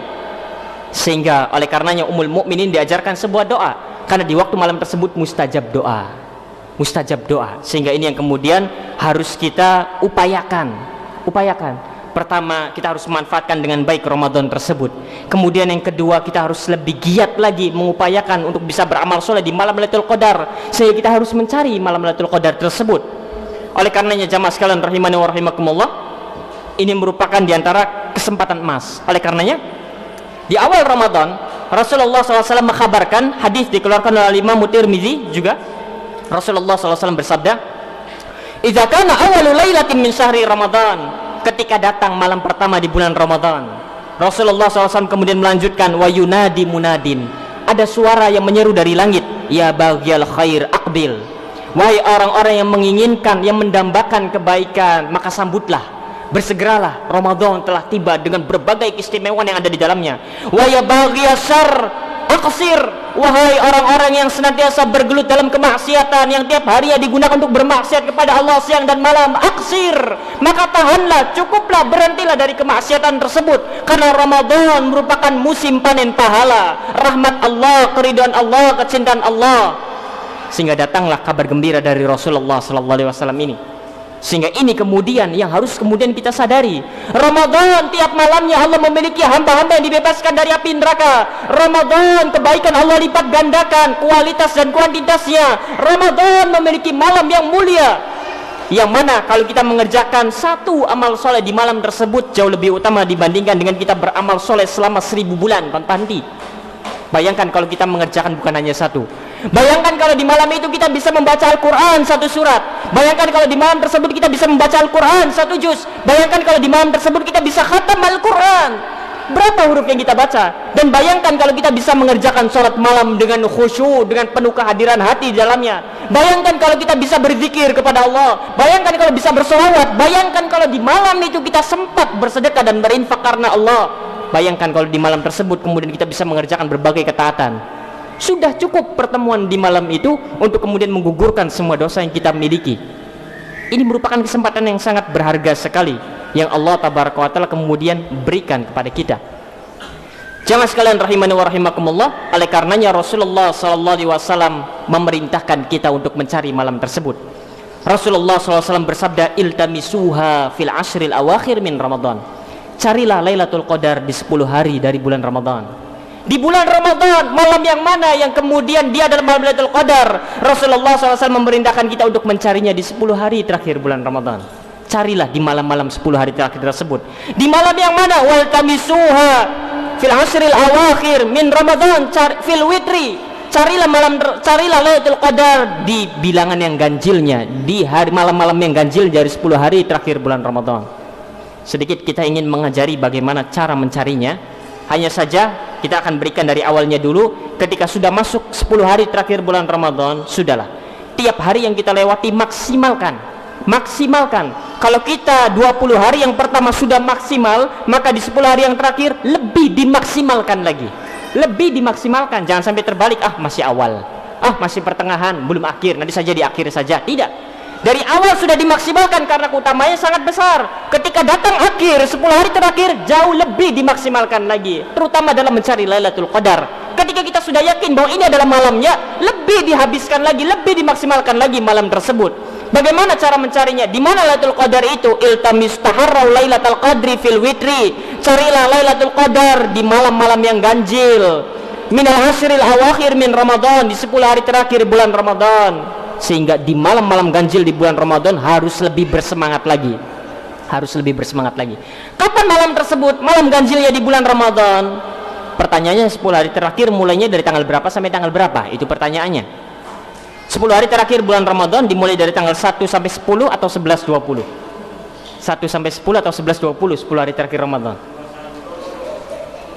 Iya, 1 sampai 10 atau 11 sampai 20? 21 sampai 30. Ambil itu. Kalau sudah masuk 21 sampai 30, sudah harus lebih ekstra lagi, harus lebih maksimal lagi. Yang tadinya baca Quran 1 juz, tambahkan lagi, ya sekalipun hanya 1 ayat saja nambahnya, lumayan. Yang penting harus tambah, begitu. Kalau yang tadinya sedekah 100 perak, saya punyalah, pengen 200 saja, tidak masalah. Begitu. Kalau bisa lebih dari itu luar biasa sekali. Ketika datang 10 hari terakhir bulan Ramadan, terkhusus di malam-malam yang ganjilnya, 10 hari terakhir maksimalkan. Ketika datang bulan malam yang ganjilnya, lebih dimaksimalkan lagi. 20 hari pertama Ramadan maksimalkan. Datang 10 hari terakhir bulan Ramadan, lebih dimaksimalkan lagi. Datang malam-malam yang ganjilnya, lebih dimaksimalkan lagi. Ingat, itu urutannya. Jangan 20 hari pertama masih pertamalah, 10 hari terakhir kan masih hari biasa, belum malam ganjil. Sudah malam ganjil baru kemudian beribadah. Bukan begitu. 20 hari pertama maksimalkan. Datang 10 hari terakhir lebih dimaksimalkan. Datang malam ganjil lebih dimaksimalkan lagi. Lebihnya ada 2. Begitu, maksimalkan lagi. Ketika datang malam yang ganjil, kapan itu berarti malam yang ganjilnya? 22, 24, 26 dan berapa? Tadi 10 hari terakhir mulainya 21 sampai 30. Ini nguji konsentrasi kita ini. Ngantuk agak oleng apa gimana? 21 sampai 30 berarti 21, 23, 25, 27, 29 lebih dimaksimalkan lagi. Ingat, lebih dimaksimalkan lagi. 20 hari pertama maksimalkan Ramadan, 10 hari terakhir lebih dimaksimalkan lagi. Datang malam yang ganjilnya lebih dimaksimalkan lagi. Rasulullah SAW bersabda di dalam hadis yang lain, dikeluarkan oleh Imam Al-Bukhari atau Imam Abu Daud di sini. Rasulullah SAW bersabda, iltamisuha fil ashril awakhir min Ramadan. Carilah Lailatul Qadar di 10 hari bulan Ramadan. Wal tamisuha fit tasi'ati wasabi'ati wal khamisati. Dan carilah malam Lailatul Qadar tersebut di at-tasi'ati, di hari yang ke-9-nya. Tanggal 21 sampai 30 berarti hari pertama dari 10 hari terakhir tanggal berapa? Ingat pertanyaannya. 10 hari terakhir dari 21 sampai 30. 10 hari terakhir dari 21 sampai 30. Sekarang hari pertama dari 10 hari terakhir tanggal berapa? Tanggal berapa? 21. Hari keduanya tanggal berapa? Kata Rasulullah, cari di hari yang ke-9-nya. Berarti tanggal berapa itu? Berarti di malam 29-nya. Kemudian wasabi'ati, cari di hari yang ke-7-nya. Berarti tanggal berapa? Bayangkan begitu. Ini Rasulullah mengajarkan kepada kita untuk kemudian mengasah akal kita ini, mengasah pikiran kita. Berarti cari di malam 29-nya. Ganjilnya kapan? Di hari yang ke-9-nya, 29. Di hari yang ke-7-nya, 27. Wal khamisati, yang ke-5. Berarti berapa? 25. Ini berarti carinya di 29, 27, 25. Kemudian di dalam riwayat yang lain Rasulullah SAW bersabda, iltamisuha fil ashril awakhir min Ramadan lailatul qadri. Carilah oleh kalian Lailatul Qadar di 10 hari terakhir bulan Ramadan 21 sampai 30. Di mana kita harus mencari? Fitasiatin tabqa, di 9 hari yang tersisa. Kalau kita ada di malam tersebut, Ramadan sisa 9 hari lagi. Berarti kita berada di malam keberapa? Itu Rasulullah mengajarkan begitu tuh. Logikanya agar diasah. 21. Karena kalau kita berada di malam 21, di hari yang ke-21 sisa Ramadan 9 hari lagi. Maka cari Lailatul Qadar di tanggal 21. Fisabihatin tabqa, cari di 7 hari yang tersisa. Ramadannya sisa 7 hari lagi. Berarti di malam berapa? 23. Berarti cari di 23. Kalau kita berada di 23, Ramadan yang ke-23, Ramadan malam 23, Ramadan itu sisa 7 hari lagi. Kata Rasulullah, cari di 7 hari yang tersisa. Fi khamisatin tabqa, dan cari di 5 hari yang tersisa. Berarti tanggal 25. Kalau dua hadis yang terakhir ini kita gabungkan, maka cari di 21, 23, 25, 27, 29. Klop. Benar, 10 hari terakhir ganjilnya 21, 23, 25, 27, 29. Di malam-malam itu kita harus lebih maksimalkan lagi. Ketika datang 10 hari terakhir, lebih dimaksimalkan lagi. Ketika datang malam-malam ganjil ini, lebih dimaksimalkan lagi. Cuma masalahnya ini kalau 30 hari Ramadannya. Kalau 29 gimana? Kalau 29 hitungannya di 9 hari yang tersisa. 9 hari yang tersisanya malam 20. Di 7 hari yang tersisa malam 22. Di 5 hari yang tersisa malam 24. Itu kan masalahnya, karena Ramadan bisa jadi 29, bisa jadi 30. Sehingga oleh karenanya ketika sudah masuk 10 hari terakhir bulan Ramadan, kita harus lebih dimaksimalkan lagi. Karena kita tidak tahu apakah malam ini adalah hitungan malam yang ganjil atau tidak. Taunya dari mana? Setelah selesai Ramadan. Kita hanya bisa tahu ini adalah 21, 23. Bisa jadi 21 itu bukan ganjil ternyata. 21 ganjil karena hitungannya 21. Namun itu ternyata bukanlah yang 7 hari yang tersisa, bukanlah yang 9 hari yang tersisa. Kan begitu. Sehingga ketika 10 hari terakhir bulan Ramadan, jangan pilih-pilih tanggal. Sudah begitu salah lagi. Wah, ini 21 ini. Oh, ini 27 ini. Biasa kan 27 pada rame. 27 saya tidak akan tidur. Saya akan mencari Lailatul Qadar. Saya akan banyak berdoa di sana. Ternyata Ramadannya 29. Berarti kan 27 adalah genap. Ternyata begitu, ternyata Lailatul Qadarnya terjadi pada 7 hari atau di hari yang ke-7, 26-nya. Oh, di 26-nya kita sudah banyak menghabiskan dengan tidur, bahkan dari mulai maghrib sudah shopping. Besok saja saya persiapan untuk lek-lekan misalkan. Rugi. Sehingga ketika datang 10 hari terakhir bulan Ramadan, bukan hanya lebih dimaksimalkan, tapi lebih dimaksimalkan lagi. Siang harinya lebih dimaksimalkan, datang malam lebih dimaksimalkan lagi. Begitu harusnya rumus yang ada di benak kita. Begitu untuk kemudian dapat dimanfaatkan dengan baik bulan Ramadan ini. Kemudian jamaah sekalian rahimani wa rahimakumullah, sudah lewat ini tapi tidak mengapa. Tambahan terakhir di dalam bulan Ramadan. Ramadan adalah waktu yang barokah. Ramadan dari awal sampai akhirnya barokah, dan Ramadan memiliki banyak tempat barokah. Dan diantara jangan sampai kemudian kita tinggalkan adalah sahur. Sahur barokah, waktunya barokah, makanan yang kita makan barokah, yang dengan barokah tersebut bisa jadi menjadikan hidup kita barokah, sisa usia kita barokah. Tatkala seorang hamba bangun di waktu sahur dan mengetahui keutamaan ini, kemudian dia menyadari bahwa ini adalah waktu yang barokah, makanan yang dimakannya barokah, bisa jadi karena sebab pengetahuannya ini, bisa jadi sebab ilmunya ini menjadikan sisa hidupnya barokah, bisa jadi menjadikan kehidupan di hari esoknya barokah. Sehingga kita harus tahu ini. Rasulullah SAW bersabda, tasahharu fa inna fis sahuri barokah. Makan sahurlah kalian, karena pada sahur itu terdapat barokah. Apanya yang barokah? Pertama, waktunya barokah. Kedua, aktivitas yang kita lakukan barokah. Ketiga, makanan yang kita makan barokah. Semuanya barokah. Sehingga ketika bangun, bisa untuk makan sahur dengan menghadirkan, mengingat keutamaan ini, dengan mengingat-ingat sabda Rasulullah SAW ini bahwa ini barokah. Makanan kita barokah. Apa yang kita lakukan di malam tersebut, yaitu memakan makanan sahur ini barokah, dan waktunya pun barokah. Rasulullah SAW bersabda di dalam riwayat Al-Imam Ahmad, Rasulullah bersabda, as-sahuru akluhu barokah. Sahur itu makanan yang kita makannya adalah barokah, keberkahan, terdapat barokah di dalamnya. Fala tada'uhu, maka jangan engkau lewatkan, jangan engkau kemudian tinggalkan sama sekali sahur itu. Walau an yajra'a ahadukum jar'atan min ma, sekalipun kalian hanya mampu untuk meminum seteguk air saja, bangun kemudian lupa, istri belum masak, kesiangan misalkan, tapi masih di waktu sahur, sudahlah tanggung tidur lagi saja. Jangan, barokah. Sekalipun hanya sempat minum air yang kita minum barokah, apa yang kita lakukan barokah, waktunya tersebut barokah. Bisa jadi setelah itu kemudian hidup kita, sisa hidup kita ini barokah. Bukan hanya itu saja, Rasulullah SAW melanjutkan, fa innallaha azza wa jalla wa malaikatahu yusalluna 'alal mutasahirin. Sungguhnya Allah tabaraka wa ta'ala dan para malaikatnya bersolawat kepada orang-orang yang sahur. Makanan yang dikonsumsi barokah, aktivitas yang dilakukan barokah, waktunya barokah, pun mendapatkan salawat dari Allah, pun mendapatkan salawat dari malaikat. Apa maknanya? Allah memberikan ampunannya, Allah merahmatinya, Allah meridhoinya, Allah mencintainya. Apa maknanya? Para malaikat memohonkan ampun kepada Allah atas dosa-dosanya ini. Dan itu tidak akan diperoleh kecuali bagi orang-orang yang makan sahur, apalagi di bulan Ramadan. Sehingga jangan remehkan sahur, jangan remehkan sahur. Sekalipun kuat, saya 3 hari tidak makan pun kuat, tanpa sahur puasa, jangan remehkan. Bukan masalah kuat dan tidak kuatnya. Anda ingin barokah tidak hidupnya, kita ingin menjadikan sisa hidup kita barokah tidak hidupnya.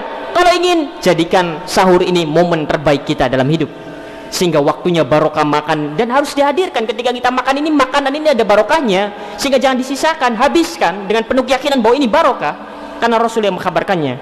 Belum lagi waktunya pun barokah. Rasulullah SAW mengkabarkan di dalam riwayat Al-Imamul Bukhari dan Muslim tentang waktu sahur ini.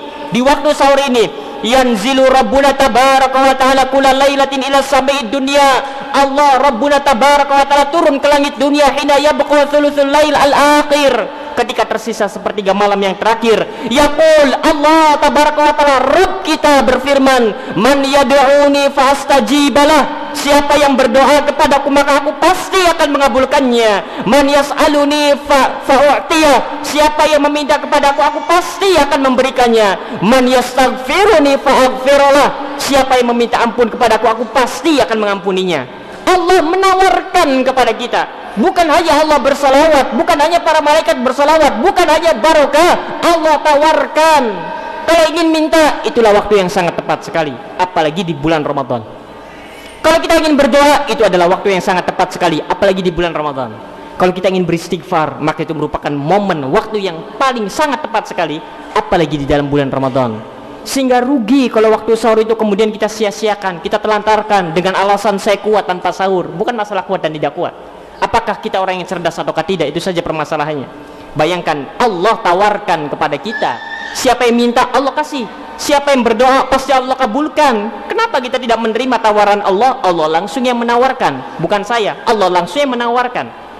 Sehingga ini merupakan kesempatan yang sangat indah sekali, kesempatan yang sangat luar biasa sekali, yang bisa jadi tidak datang kepada kita dengan kesempatan yang sama. Sehingga ini merupakan sesuatu yang harus kemudian kita fahami dan kita persiapkan dari sekarang, terkait dengan schedule jadwal yang akan kita lakukan. Dari mulai bangun sahur, kita harus memahami ini agar kemudian tertata Ramadan kita kali ini. Jamaah sekalian rahimani wa rahimakumullah, terakhir juga saya ingin, pertama ada 2 lagi poin terakhir. Yang pertama, kapan waktu sahur itu? Jumhur ulama mengatakan bahwa waktu sahur, sehingga seorang hamba itu mendapatkan kemuliaan keutamaan sahur ini, mayoritas ulama mengatakan waktu sahur adalah setengah malam yang terakhir. Anggaplah malam ini 1, kita potong menjadi 2, setengah malam yang pertama dan setengah malam yang kedua. Waktu sahur itu sudah boleh dilakukan di setengah malam yang terakhir. Kalau malam itu pukul 6 sampai pukul 4 atau 5 lah, anggap begitu, maka pertengah-tengahnya kemungkinan jam 11, maka dari jam 11 sampai terakhir itu adalah waktu sahur, boleh. Adapun waktu sahur ada waktu yang paling utamanya. Waktu yang paling utamanya adalah yang mendekati fajar, itu waktu yang utama. Tapi kalau jam 12 malam sudah makan sahur, sudah mendapatkan keutamaan makan sahur, karena itu merupakan waktunya sahur. Hanya saja waktu sahur ada yang utamanya. Ada yang utamanya. Kapan itu? Yang menjelang mendekati waktu fajar itu. Tinggal sepertiga malam yang terakhirnya. Ini harus diketahui. Kemudian jamaah sekalian rahimani wa rahimakumullah, terakhir, di dalam bulan Ramadan banyak waktu mustajab. Dari awal sampai akhirnya mustajab. Lailatul Qadar sangat mustajab, di waktu sahur sangat mustajab, sehingga seorang hamba kemudian dianjurkan untuk banyak berdoa. Saya ingin sekali memberikan anjuran saja, coba sesekali, coba hanya Ramadan ini saja, hanya Ramadan ini saja. Setelah ini tidak dilakukan tidak masalah. Cobalah untuk yang pertama kali diminta adalah minta ilmu, sesekali saja. Kalau kita mintakan yang pertama kali kan minta, ya Allah lancarkan rezeki, ya Allah berikan kekayaan, ya Allah berikan ini, ya Allah lancarkan bisnis. Saya ingin menganjurkan, coba selama Ramadan saja, cuma selama Ramadan. Setelah itu tidak minta lagi juga tidak masalah lah. Minta yang pertama kali, ini yang pertama kali diminta adalah minta ilmu. Coba minta ilmu. Kelezatan ilmu tak ada bandingannya. Kelezatan ilmu tak ada bandingannya. Dan yang namanya ilmu ada kelezatan tersendiri. Coba sekali nanti di bulan Ramadan, yang pertama kali diminta, ya Allah berikan hamba ilmu yang bermanfaat, berikan hamba pemahaman yang baik. Setelah itu minta kekayaan dan setelahnya silakan. Tapi yang pertama cobalah minta ilmu. Allah memerintahkan Rasul yang paling dicintai, Allah memerintahkan Rasul yang paling diridhoinya, Allah memerintahkan Rasul manusia terbaik dalam surat Thaha. Allah memerintahkan kul wa qul rabbi zidni ilman. Katakanlah wahai Muhammad, rabbi zidni ilman, ya Rabb tambahkan aku ilmu. Allah Rabb kita memerintahkan orang yang paling Allah cintai, memerintahkan orang yang paling Allah ridhoi untuk minta tambahan ilmu. Allah ini. Sehingga coba sekali sajalah, anggaplah hanya Ramadan ini saja, yang pertama kali diminta adalah ilmu. Rasulullah SAW mengingatkan kita bahwa bukan kefakiran yang dikhawatirkan oleh Rasulullah, namun yang dikhawatirkan oleh Rasulullah adalah manakala dunia itu dibentangkan di hadapan kita. Manakala dibentangkan dunia di hadapan kita. Nikmat ilmu adalah nikmat terbesar dalam hidup ini, sehingga tatkala seorang hamba meminta Rabbana atina fid dunya hasanah wa fil akhirati hasanah wa qina adzabannar. Tahukah kita apa itu hasanah di dunia? Al-Imamul Hasanul Basri menyebutkan bahwa hasanah di dunia adalah ilmu dan ibadah.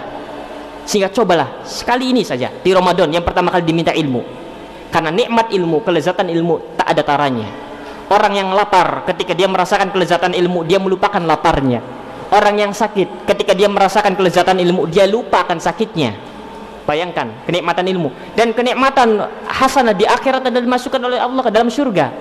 Lihat, dan bagaimana para ulama kemudian mereka berupaya untuk semakin bersemangat untuk menambah ilmu, karena ilmu ada kelezatannya, ada kenikmatannya.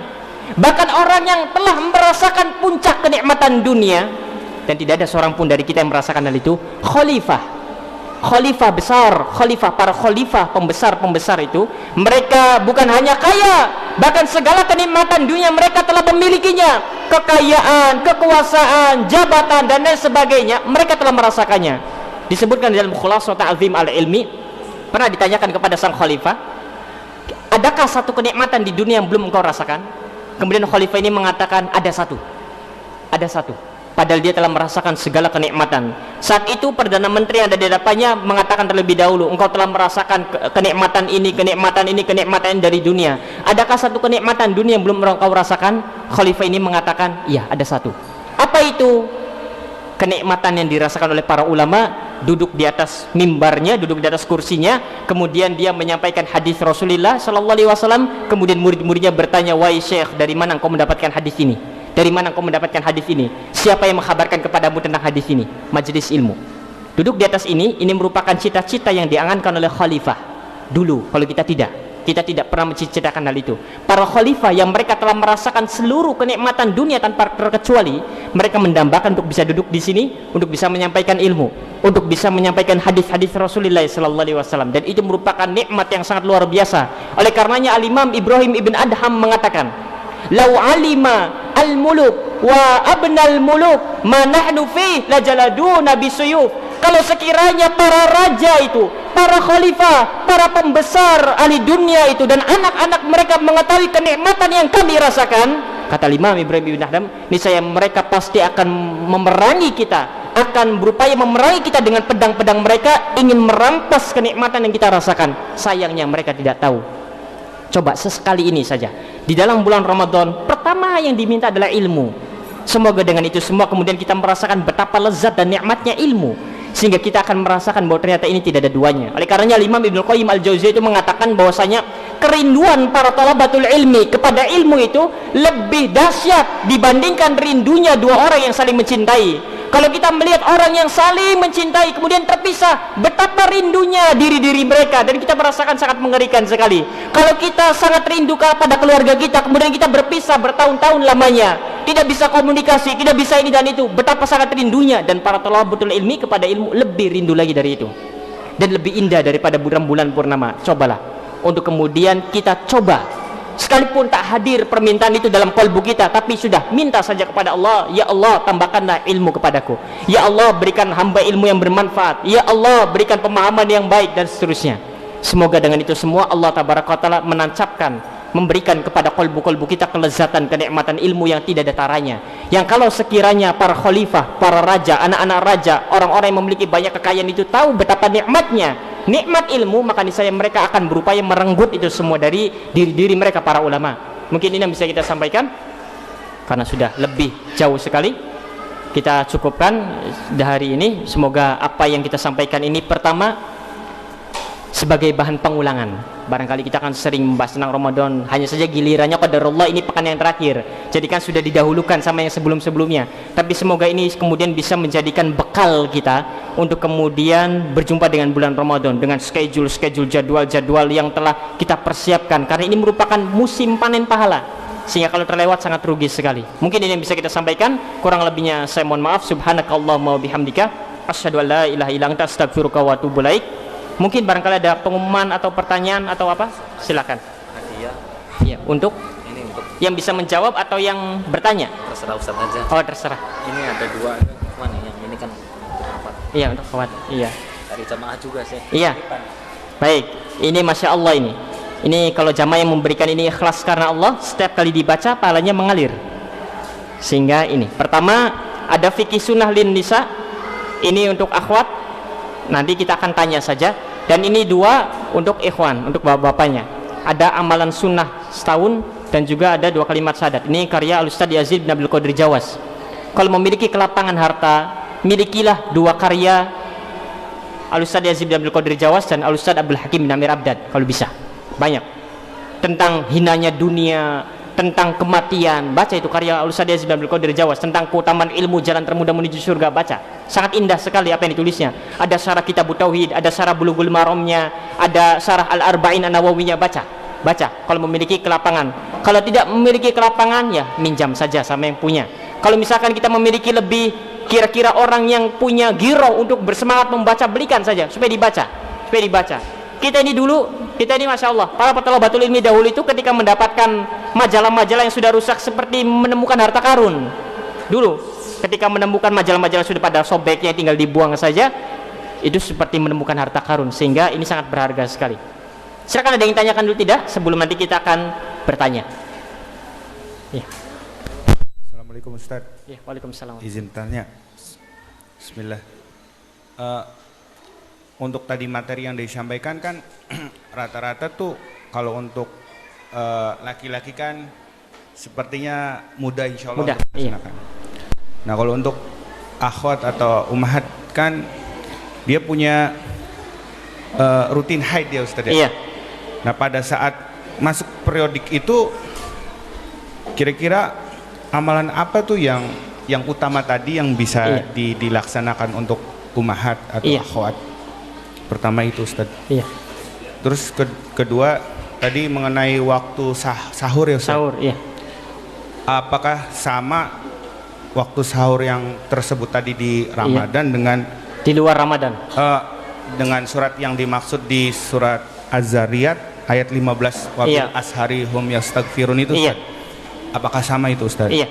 Demikian Ustaz, jazakallahu khair. Baik. Yang pertama, bagaimana dengan seorang wanita yang dalam kondisi haid ketika berjumpa dengan musim-musim kebaikan ini?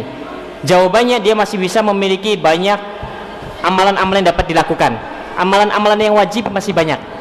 Di antaranya untuk kemudian berkhidmah kepada suami, menyiapkan suami, itu jadi harus punya andil ini. Kalau suaminya ingin kemudian sholat tarawih, ingin membaca Al-Quran, seorang istri kemudian menyiapkannya dengan menghadirkan ini, dengan menghadirkan bahwa kalau kita punya andil maka kita pun akan mendapatkan pahalanya. Jadi begitu. Sehingga pertama, khidmah kepada suami adalah sesuatu yang wajib yang dikerjakan baik haid atau di luar haid, sehingga ini bisa kesempatan terbaik. Kemudian seorang istri harus cerdas. Apa yang ingin ibadah yang dilakukan oleh suaminya, upayakan untuk agar kita yang kemudian menyiapkannya. Segalanya apa? Sendal, siapkan sendal. Apalagi pintu bukai dan lain sebagainya. Karena itu merupakan ikut turut andil dalam berbuat kebaikan. Jadi itu merupakan salah satu amalan yang sangat besar sekali. Belum lagi yang lain masih bisa istighfar. Belum lagi yang lain masih bisa berdoa. Belum lagi yang lain masih bisa membaca Al-Quran dalam kondisi-kondisi semacam ini, tidak mengapa.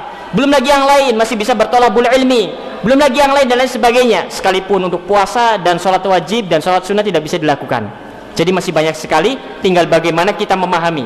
Jadi ketika, apalagi ini seharusnya juga bagi seorang istri yang sudah memiliki suami, harusnya dia rindu, bahkan sedih kalau suami tidak menyuruh. Itu sedih.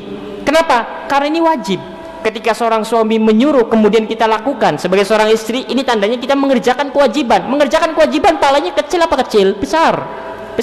Sehingga tak kalah dalam kondisi semacam ini kemudian kita dengan penuh keridoan, dengan tanpa menggerutu, dengan penuh menghadirkan makna bahwa kita ini melakukan ini ikhlas karena Allah, bukan karena menginginkan uang saku dari suami, bukan karena ingin pujian dari suami. Saya melakukan ini ikhlas karena Allah mewajibkan kita untuk taat kepada suami kita.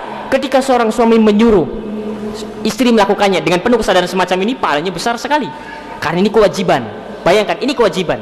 Apalagi kalau hal-hal yang lainnya dia ikut andil, kecipratan juga pahalanya. Sehingga bahkan seorang istri ini, seorang wanita jauh lebih mudah untuk masuk ke dalam surganya. Sekalipun jalan termudah menuju surga, tetap saja resikonya pun besar bagi seorang wanita. Jadi masih banyak sekali amalan-amalan dapat dilakukan oleh seorang wanita, diantaranya tadi itu. Dan hal itu harus disadari. Kemudian juga diantara berikutnya juga tadi, waktu sahur. Apakah sahur yang tadi barusan disebutkan adalah yang disebutkan dalam surat Az-Zariyat? Ya, benar. Itu adalah waktu yang disebutkan dalam surat Az-Zariyat. Oleh karena kita mengatakan beristighfar, karena istighfar adalah salah satu amalan yang sudah dilupakan. Di dalam ayat disebutkan bahwa mereka beristighfar di waktu sahur, dan istighfar di waktu sahur merupakan amalan yang sudah mulai dilupakan oleh banyak kaum muslimin. Ketika datang waktu sahur, dia berdoa, lupa untuk istighfar. Dia berdoa kepada Allah, minta ini, kemudian nonton sinetron. Minta ini, ngopi dulu di luar sambil ngewedang di luar misalkan. Lupa untuk istighfar. Istighfar adalah amalan besar yang kemudian sudah banyak dilupakan oleh kaum muslimin di waktu sahur. Sehingga ini yang kemudian kesempatan emas, dan itu terjadi di luar Ramadan dan di dalam Ramadan. Dan di dalam bulan Ramadan jauh lebih baik. Begitu, jauh lebih baik lagi. Baik, itu yang bisa kita sampaikan. Wallahu ta'ala alam bissawab. Ya. Assalamualaikum. Ada beberapa yang ingin saya tanyakan Pak Ustadz. Satu mengenai sholat. Kalau saya tadi dengar berarti tidak ada sholat qobliyah asar Pak Ustadz. Nah, itu niatnya apa gitu? Satu itu. Kedua mengenai infak Pak Ustadz ya.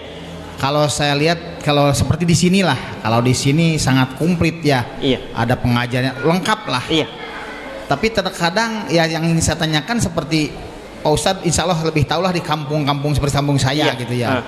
Nah itu utama mana? Kalau utama Ustadz ya lebih baik saya seperti buka bersama saja kan masih belum ada Pak Ustadz ya. Saya ingin seolah-olah saya ingin memulai lah gitu. Walaupun dengan kondisi seperti itu. Ketiga mengenai infak juga saya pernah dengar infak yang bagus itu yang rutin ya walaupun sedikit. Nah kalau seperti saya ini kan kaum gaji Ustadz sudah tahu lah per bulan sekian. Nah apakah kalau saya menganggarkan dari gaji itu sekian misalkan untuk infak lah, kan per bulan Pak Ustadz ya tidak per hari. Apakah itu sudah termasuk infak yang rutin? Mungkin itu 3 saja Ustadz. Baik. Terima kasih jazakallahu khairan. Aduh lupa tadi qadarullah manusia. Tadi yang pertama apa? Cluenya saja, cluenya.